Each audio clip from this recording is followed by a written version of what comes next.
सिरी भक्ति में आप सबका स्वागत है दोस्तों। अगर आप हमसे जुड़ना चाहते हैं तो हमारे चैनल को सब्सक्राइब जरूर करें और साथ ही बेल आइकन को भी प्रेस करें ताकि आपको हर नए वीडियो की जानकारी मिलती रहे। आज हम जगन्नाथ जी की रथ यात्रा के बारे में कुछ जानकारी हासिल करने वाले हैं। जगन्नाथ जी की रथ यात्रा क्यों निकाली जाती है, क्या है इसके पीछे की कहानी, आइए सुनते हैं। उड़ीसा के पुरी में स्थित जगन्नाथ जी का मंदिर समस्त दुनिया में प्रसिद्ध है। यह मंदिर हिंदुओं के चारों धाम के तीर्थ में से एक है। कहते हैं मरने से पहले हर हिंदू को चारों धाम की यात्रा करनी चाहिए, इससे मोक्ष की प्राप्ति होती है। जगन्नाथपुरी में भगवान विष्णु के अवतार कृष्ण का मंदिर है, जो बहुत विशाल और कई सालों पुराना है। इस मंदिर में लाखों भक्त हर साल दर्शन के लिए जाते हैं।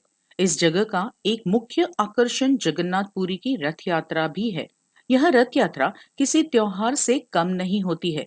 इसे पुरी के अलावा देश व विदेश के कई हिस्सों में भी निकाली जाती है। जगन्नाथ जी की रथ यात्रा हर साल आषाढ़ माह के शुक्ल पक्ष के दूसरे दिन निकाली जाती है।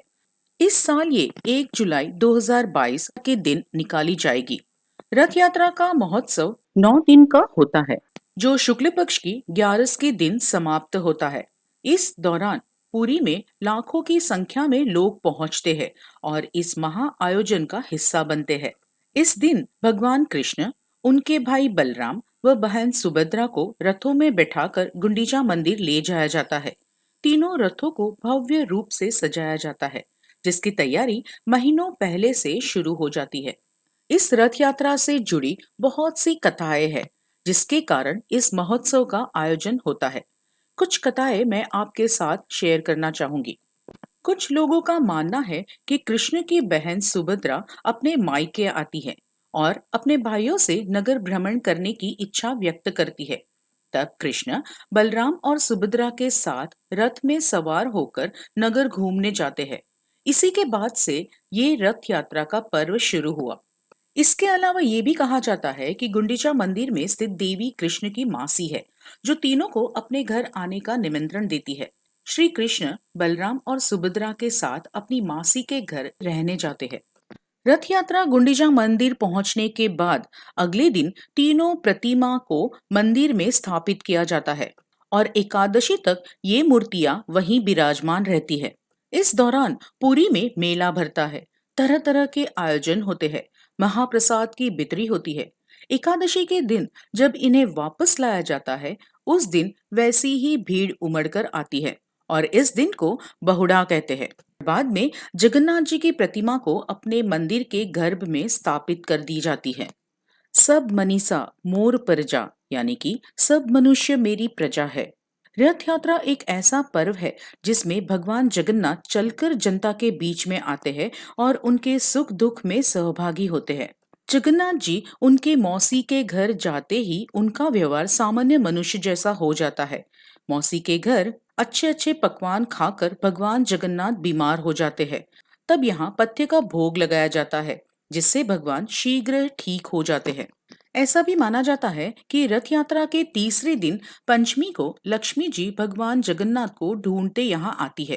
तब द्वैतापति दरवाजा बंद कर देते हैं, जिससे लक्ष्मी जी नाराज होकर रथ का पहिया तोड़ देती है और अपने मंदिर लौट जाती है।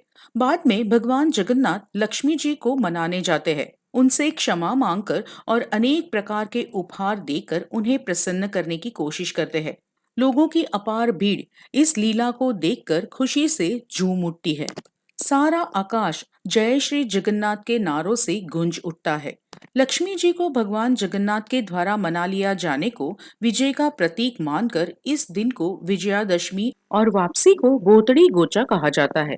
जगन्नाथपुरी के रथ का निर्माण अक्षय तृतीया के दिन से शुरू हो जाता है। इसे हर साल नए तरीके से बनाया जाता है। इसे बनाने के लिए कई लोग लगते हैं, फिर इसे सजाया भी जाता है।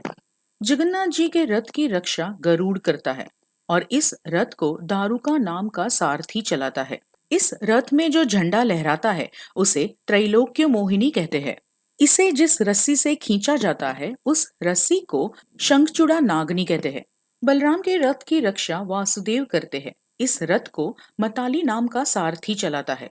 इस रथ में जो झंडा लहराता है उसे उनानी कहते हैं और इसे जिस रस्सी से खींचा जाता है उस रस्सी को बासुकी नागा कहते हैं।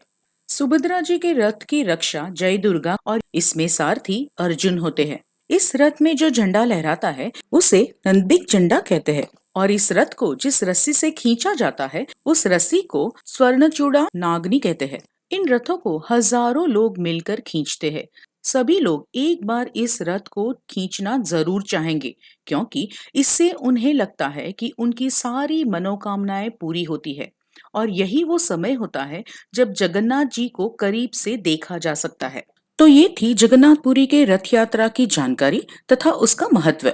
अगर आपको हमारा ये वीडियो पसंद आया हो तो हमारे चैनल को लाइक, शेयर और सब्सक्राइब जरूर करें।